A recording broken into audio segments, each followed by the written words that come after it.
결국 우려했던 사태가 발생했습니다. 한화 이글스 하주석 선수에게는 유독 추운 겨울이 될 것으로 보이는데요. 그나마 가능성을 보였던 구단들도 이미 선수단 정리를 마무리 지은 상태라 과연 2025 시즌 하주석은 어떻게 될지 관심이 모아지고 있습니다. 이와 관련된 소식 자세히 정리해드리겠습니다. 시청하시기 전에 구독과 좋아요 눌러주시면 영상을 만드는 데 많은 힘이 됩니다. 한화는 올해 FA 시장 개막과 동시에 공격적인 투자를 통해 유격수 심우준과 투수 엄상백을 영입하는 데 성공했죠. 심우준에게는 50억, 엄상백에게는 78억을 지출하며 팀의 전력을 강화했습니다. 두 선수는 모두 FA B등급에 해당하여 이들을 영입함에 따라 보상 선수를 내주어야 했고 KT는 심우준의 보상 선수로 투수 한승주를 지명한 데 이어 또 다른 보상 선수로 장진혁을 영입하게 되었는데요. 심우준의 영입은 한화의 유격수 자리에 큰 변화를 불러일으킬 수밖에 없습니다. 50억이라는 거액을 투자한 만큼 심우준은 내년 시즌 주전 유격수로 기용될 가능성이 매우 높은데요. 이는 다른 유격수 후보들에게는 큰 도전이 될 것이며 심우준의 백업 자리를 차지하려는 경쟁이 치열하게 전개될 것으로 보입니다. 이로 인해 한화는 유격수 자리에서 새로운 경쟁 구도를 형성하게 되며 이는 팀 내 다른 선수들의 경쟁력을 한층 높이는 계기가 될 것으로 보이는데요. 고등학교 시절부터 메이저리그 구단들의 관심을 받을 만큼 뛰어난 재능을 보유한 하주석은 그 재능을 인정받아 2012 신인 드래프트에서 한화 이글스의 전체 1순위로 지명되었죠. 이 선택은 그가 단순히 유망한 선수를 넘어 한국 야구를 대표할 수 있는 재능으로 평가받았음을 보여주는 상징적인 순간이었는데요. 이후 상무에 입대해 병역 문제를 해결한 그는 2016 시즌부터 한화의 주전 유격수로 자리 잡기 시작하며 본격적으로 프로에서의 커리어를 쌓아나갔습니다. 그의 입지는 시간이 흐를수록 더욱 단단해졌는데요. 2022년에는 팀의 주장직을 맡으며 단순한 주전 유격수를 넘어 팀의 정신적 지주이자 리더로 자리매김했습니다. 이는 그가 기술적인 능력뿐만 아니라 팀 내에서 리더십과 책임감을 보여주며 한화의 프랜차이즈 스타로 발돋움할 가능성을 강하게 드러낸 순간이었는데요.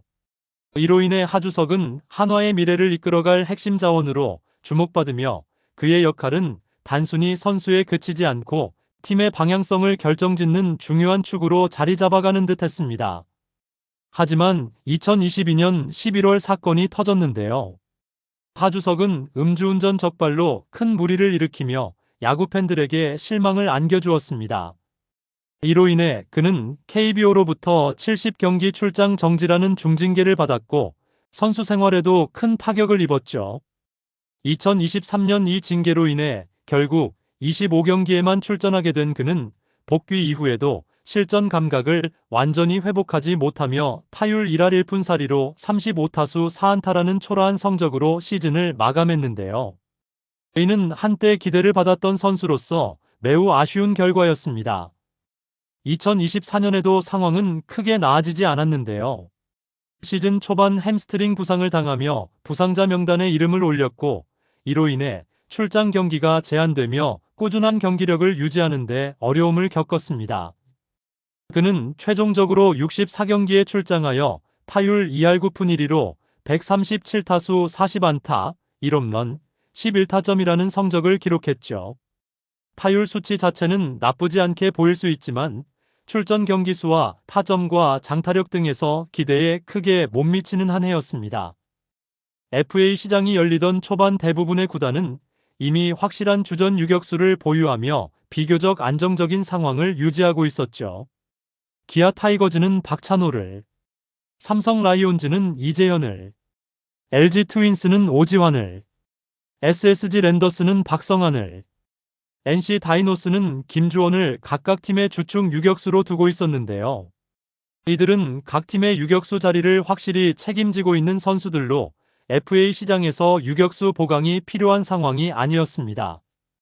하지만 심우준을 떠나보낸 KT 위즈와 키움 히어로즈, 두산 베어스, 롯데 자이언츠 등 몇몇 팀은 믿을만한 주전 유격수를 확보하지 못해 약점을 드러내고 있었는데요. 특히 롯데자이언츠는 올 시즌 유격수 WAR에서 리그 9위에 그치는 저조한 성적을 기록하며 유격수 포지션 강화가 시급한 과제로 떠올랐습니다. 그럼에도 롯데는 하주석과 같은 FA 유격수 영입보다는 내부와 트레이드를 통한 재건에 초점을 맞추었는데요.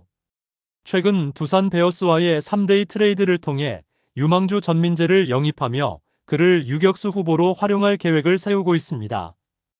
뿐만 아니라 기존의 유격수 자원인 이학주와 오선진을 시즌 초반에 방출하며 체질 개선에 나섰죠.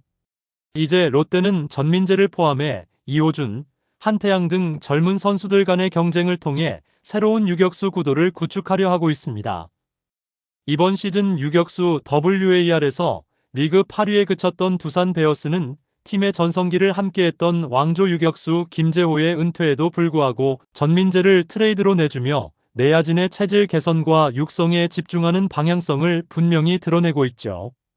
이는 베테랑 중심의 운영에서 벗어나 젊은 선수들을 적극적으로 기용하며 팀의 세대 교체를 본격적으로 추진하겠다는 의지를 보여주는 결정으로 해석되는데요.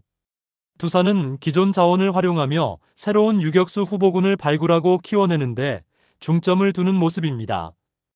반면 유격수 WAR에서 리그 최하위를 기록했던 키움 히어로즈의 상황도 크게 다르지 않은데요. 키움은 이미 최주환과 김재현과 같은 주요 선수들과 BFA 단연 계약을 체결하며 재정적으로 큰 지출을 감수한 상태입니다. 이러한 이유로 인해 FA 시장에서 B등급 유격수 하주석을 영입할 가능성은 높지 않은데요. 키움 역시 외부 영입보다는 내부 자원 육성과 비용 절감을 통해 전력을 강화하려는 방침을 선택한 것으로 보입니다. 만약 하주석이 FA 신청을 하지 않고 현실을 냉정하게 받아들였다면, 한화의 보호 선수 명단에서 제외되는 상황이 발생했다면 그의 운명은 달라질 수 있었을까요? KT 이강철 감독은 만약 하주석의 이름이 보상 선수 명단에 있었다면 정말 깊은 고민을 했을 것이다. 현재 우리 팀의 유격수 자원이 부족한 상황에서 어떤 감독이라도 그의 영입 가능성을 진지하게 검토했을 것이라고 언급하며 아쉬움을 드러내기도 했는데요. 그나마 희망을 걸어볼 수 있었던 이적 가능성마저 점점 희미해지면서 하주석의 이번 겨울은 그 어느 때보다 더 길고 힘들게 느껴질 것으로 보입니다. 하주석 선수에 대한 여러분들의 생각은 어떠신가요? 댓글로 여러분의 의견을 알려주세요. 영상을 시청해주셔서 대단히 감사드리며 선수들의 소식을 계속 듣고 싶으시다면 구독과 좋아요를 부탁드립니다.